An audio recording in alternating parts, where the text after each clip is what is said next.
Well, I thought I'll make a quick, simple, easy restaurant-style recipe called Methi Chaman. Let's begin. Well, there are a couple of things that you need to note while making Methi Chaman. First things first, the paneer, the cottage cheese needs to be absolutely fresh. If you can by any chance lay your hands on Malai Paneer, go ahead and do that. Secondly, you can use Fenugreek in two different ways. One, you can use fresh Fenugreek or fresh Methi.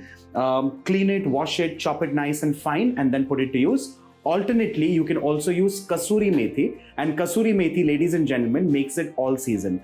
I'm today showing you an all-season Methi Chaman. First things first, with mustard oil. Once the oil heats up, let's add in Fennel Seeds.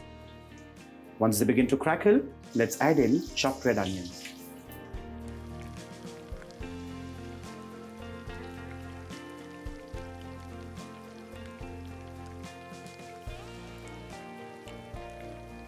Once the onions turn golden brown in color, time to add in crushed ginger, garlic and green chilies. Stir this to ensure that the raw flavor goes away. Time to add in chopped tomatoes. Allow the tomatoes to just kind of moisten up. Once they start mashing, we start adding in the spices. Let's begin with turmeric powder, Garam Masala and Red Chilli Powder. Let's not forget salt as well. Let's mix all this well. That'll ensure that the masalas do not burn at the bottom and also eventually begin to cook. And with this, let's add in a little bit of water.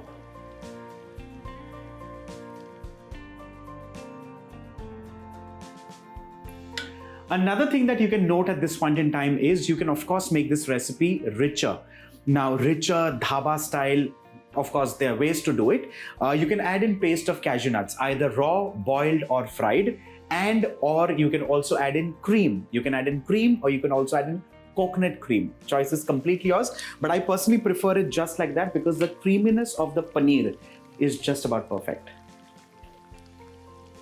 And along with that, paneer cubes.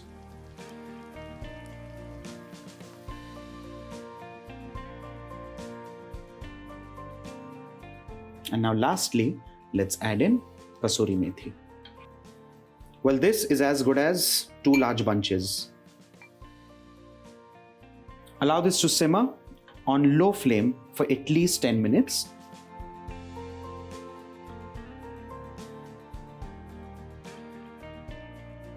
You may add in 1/4 cup of water more. Let's check for salt once it's all done and ready. And then this goes straight on the dinner table. And with this, of course, the flame.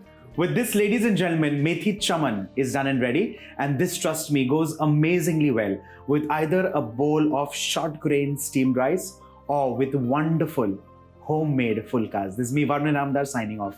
Bye for now.